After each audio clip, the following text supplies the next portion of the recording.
muuqaalkan kale dubka waxa uu dhexda u galay tiro yey ah oo weerar dhowr jiho ah ku soo qaaday dubka dhab ahaan dubku uma daahayo hal ka mid ah yeyda balse dagaalku wuu adkaanayaa marka la wajahayo tiro yey ah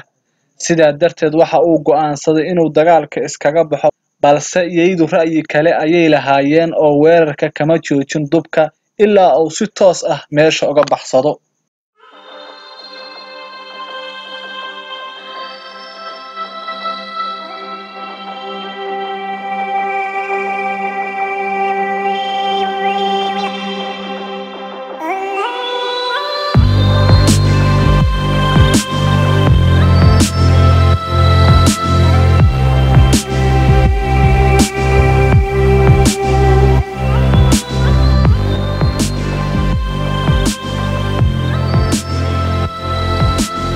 muuqaalkeena ugu dambeeya waxaan ku daawan doonaa weerar yaab leh oo dubku ku qaadayo xayawaan kamid ah kuwa loo qadariyo kan ugu weyn ee naasleyda badeed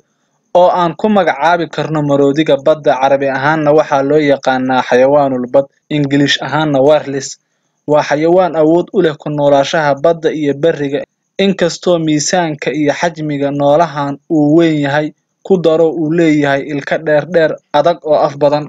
haddana markii uu weerar ku soo qaaday xeyntooda dubka qudbigu way firxadeen iyagoo ka baxsanaya bahalkan aan naxariista lahayn ee dubka ama buutiga dhammaantood dhanka biyaha ayay u baxsadeen halkaas ayuu ku egyahay muuqaalkeenii waana ku mahadsan tahay daawashadaada haddii aad nagu cusub tahay fadlan subscribe saar oo nagu xirnaaw